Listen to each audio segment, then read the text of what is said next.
Thank you, Member. Richmond South Centre, please. Thank you, Mr. Speaker. I fully support a member of Vancouver Kensington's motion. Be resolved that this House reaffirm our commitment to fighting sexism and I can't even pronounce the word, masculinity, as we recognize the 30th anniversary of our 16 days of activism against gender-based violence campaign and beyond. Before I start, I would like to take a moment to acknowledge all the members who spoke before me and thanking them for sharing their vulnerability and their expressing of effort of championing the effort against gender-based violence. I also want to thank individuals in my life who approached me and in hope to combat racism and hate, humbly acknowledge their own ignorance, seeking opportunity to learn from my culture and ethnicity, and express a desire to better themselves. I hope today my words and my action honor those individuals.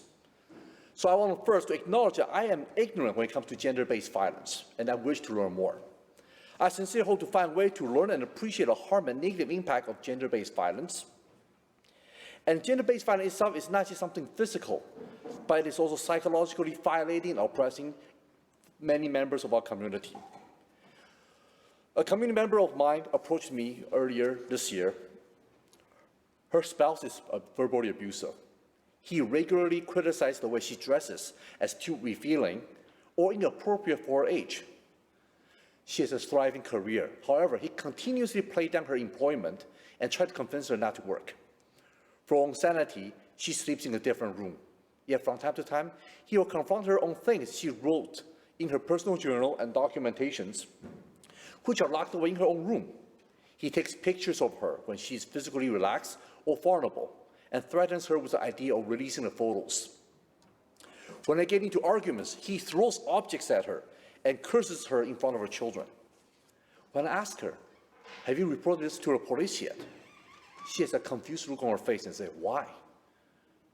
She explained it to me that due to lack of physical evidence, the police won't believe her, and that the fact that her husband never officially physically assaulted her, she doesn't deem that as violence, gender-based violence.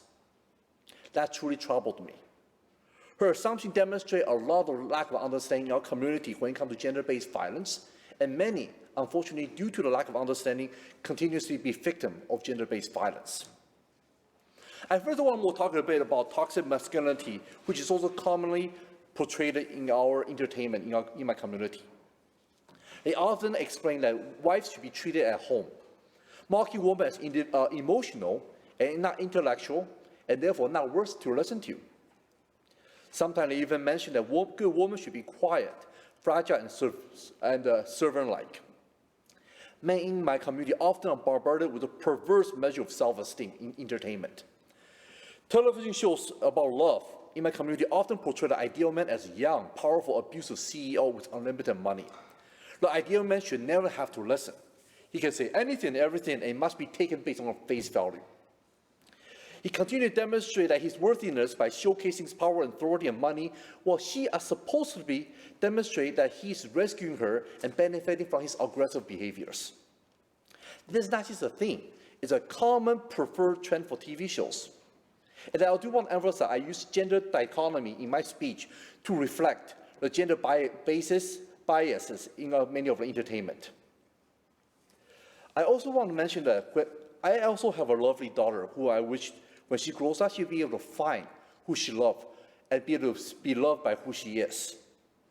While different platforms or media kept entertainment in a way to celebrate toxic masculinity and gender-based violence, I, like all parents, wish our children can grow up to be resilient and strong, and will be able to discover themselves based on their terms, free from social discrimination, and pursue their hope and dreams.